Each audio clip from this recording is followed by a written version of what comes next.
Time for the press preview. A first look at what's on the front pages as they arrive. Let's take a look at this day newspaper this morning. It says Bello serves notice for the ruling All Progressives Congress NEC meeting, moves to stabilize party. Some riders to that story. Meets caretaker members, primes down convention subcommittees. Main focus is to put party back on track for the convention. In Buni, who was the former caretaker committee chairman, due to arrive back in the country. The leading photo here with the caption "Change of Guard" has the former Senate President Ken Namani, Secretary Caretaker, National Convention Planning Committee, and other officials at the APC National Secretariat in Abuja yesterday. More headlines on the front cover of this day: alleged cocaine deals, court orders, Kyari and others remanding NDLEA's custody till March 14th. The National Assembly suspends amendments pending legal advice after court's order. And above the nameplate of this day this morning, Afrexim Bank invested over $42 billion in African enterprises in 5 years. The Nation newspaper: confusion in the All Progressives Congress party over caretaker boss Buni's fate. The Niger governor Sani Bello is taking over. Nati says 51 oil gas firms owe the federal government 1.32 trillion naira. Crisis rating: Osun PDP holds primary. And this says here, we fled Ukraine, dodging Russian bullets and bombs. That's on page 28. All right, The Guardian now. APC crisis on the front page. Why Buhari approved Buni's sack. You can find that on page 2 with 3 riders. Parties NEC to ratify CECPC's chair removal next week. Bello Mam as group decries dismissal.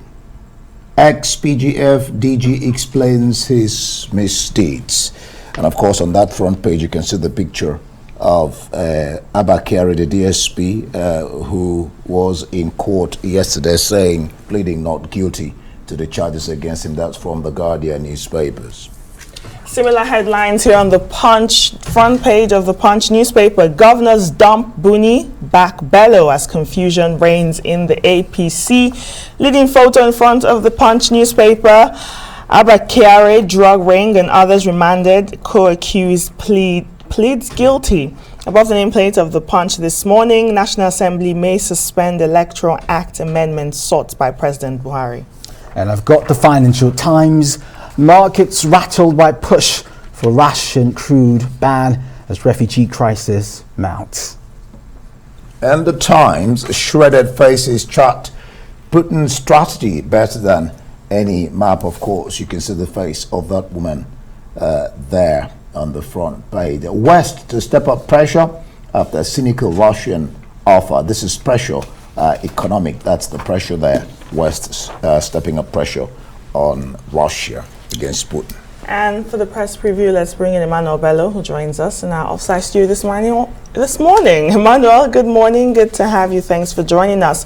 Let's take a look at this day newspaper and also the Punch. And I think all the national dailies are leading with what they call the confusion in the All Progressives Congress, the ruling party APC, as Buni is now gone as caretaker boss and Sani Bello has been installed. There's been accusations against Buni of trying to disrupt the APC convention, and now there's a new boss. Are we going to see some sort of coordination in the party?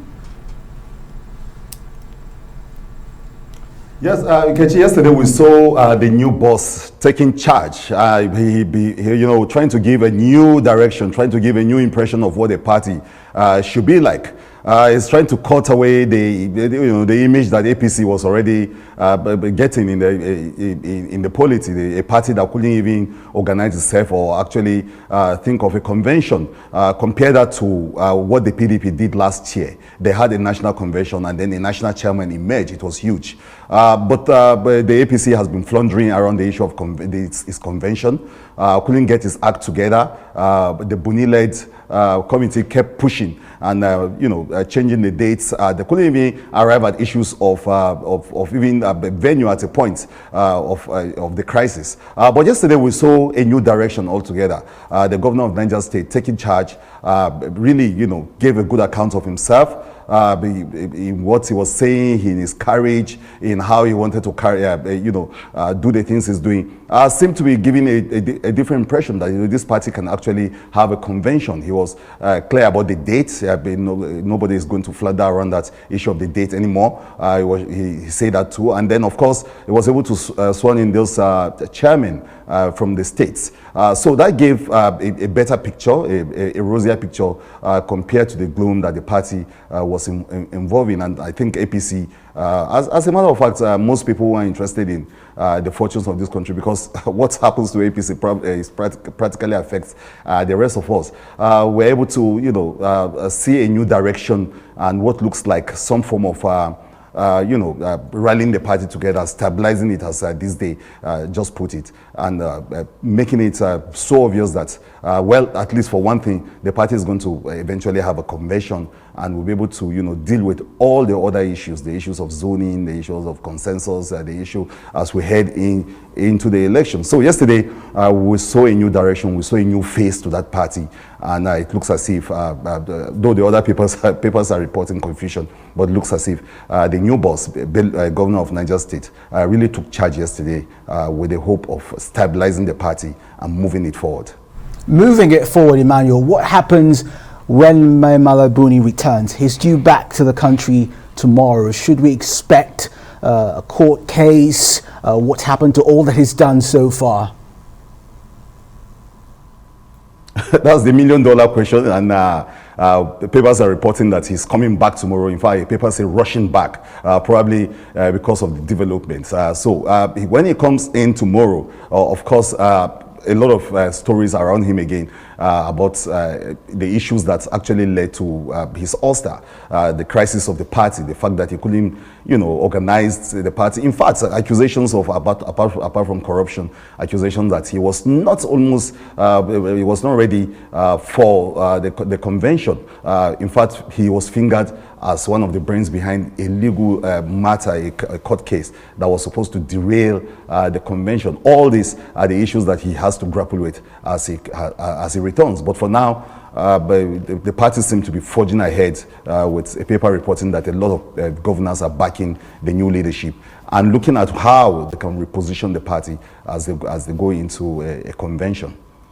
Well, one wonders whether really it's a new leadership, because he was the assistant, or if you like, deputy to Buni. They now have a 12-member committee instead of a 12-member. What happened was that, just like you talked about the court judgment that was to derail the APC convention, he was just asked to step aside. Now, if he returns into the country, the talk was that he was supposed to defend that. That was why Buhari came back from Kenya before he proceeded to London. If in the event that he defends that successfully, then what next? What's your sense? Do you think this is all over? Well, I think the party is going to have to grapple with that, especially because, like you noted, the issue of even the nomenclatures. At one point, the chairman, the current boss, saying, look, I'm just the acting chairman. The chairman is acting on his behalf. I've always acted on his behalf. So, in reporting this, you have those difficulties. But what is so clear and what we can report on is that, look, the new, healthman is really in charge and giving the party some form of direction. At least one of the things that has bedeviled the party, and he said it himself, he said, look, the crisis is how we can actually just have a convention. At one point, it was as if the APC can't even get around the issue of just a convention. It was embarrassing, it was disgraceful, especially as the opposition party had a good showing at the end of last year. So even that basically is one area that the party was really facing a lot of embarrassing situation. But now it's so clear that they're going to have a convention. And I think as they head towards the convention and with the return of Buni tomorrow, they will have to deal with some of this other issue of leadership and everything. But a lot of people think that probably Buni will have to just tag along for the interest, a paper reporting that he may have to tag along for the interest of peace because the new leadership or the new boss is beginning to show a lot of goodwill. And a lot of party faithfuls are ready. It's a paper reporting that governors are backing him and backing his action, especially with the issue of convention, the convention itself, the committees and all the other issues. So it's a party that is in a hurry to give a positive kind of outlook and to ensure that it's actually getting its act together. They might want to deal with some of those other issues in the background so that they can have a successful convention after all. Well, the drama following the Electoral Act 2022 still continues. The PDP went to court and arguing against the legality of the National Assembly deleting or making any changes into a bill that has now been signed into law. We know that President Buhari signed that bill into law with one condition, that the National Assembly will delete Section 84. What are your thoughts? Now the court has given a temporary order that the National Assembly should not take any action on that particular act, the Electoral Act.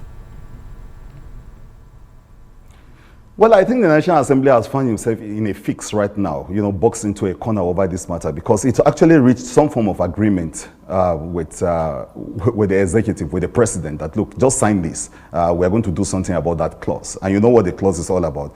It's one that gave governors a lot of powers, especially with the edge that they have at the delegate counts, which says that most of their appointees or all their appointees become part of the delegates. So that clause was supposed to deal with that. But of course, it was the governors were really, really against it, seeing it as an affront by the National Assembly. But just to get the electoral out all the same, they gave their words to the president that, look, if you sign this, we're going to expunge this from the books. And now, with this court case, and of course with all the voices in the polity that, look, you have no right to touch on what has been signed already into law and all that. I think they find themselves in a place where it's either they honor the agreement with the president or they go ahead and do what looks like the popular will of the people, and especially now that there's a court case on the matter. But of course, voices yesterday were saying that from the National Assembly, saying that, look, no any other arm can actually tell it what to do and what not to do.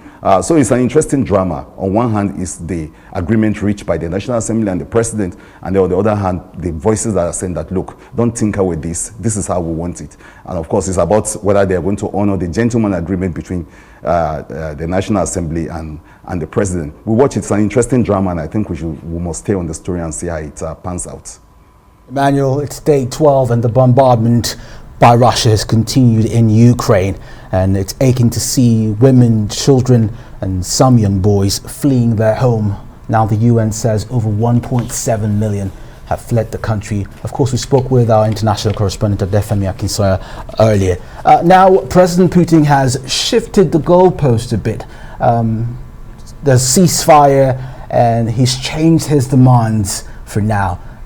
Do we see him changing his position again after the ceasefire?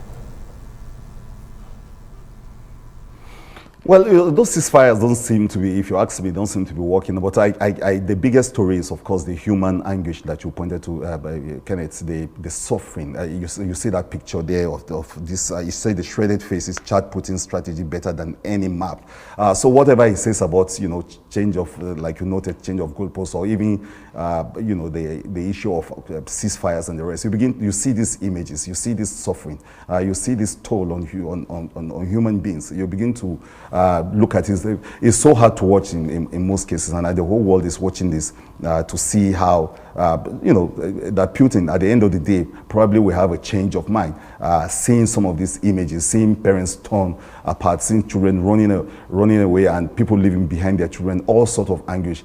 This picture on the front page of the Times is so telling of the crisis and the crisis that we're all witness to. Some people have even actually just stopped watching altogether because of the tragedy and the anguish around it. And as it is now, the whole world is just watching to see what will be the next development. But those bombardments and those attacks continue as we witness one of the most, horrendous moments, not just only in European history, but of course the rest of the world.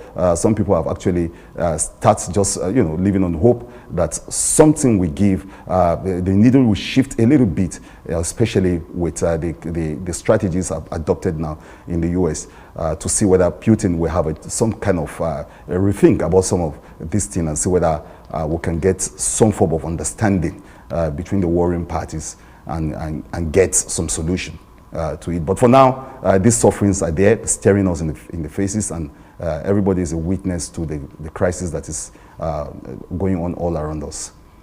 Well, Emmanuel, that will be where we'll leave it, with Zelensky still asking the West to boycott Russian oil. We'll see what gives. Thank you so much.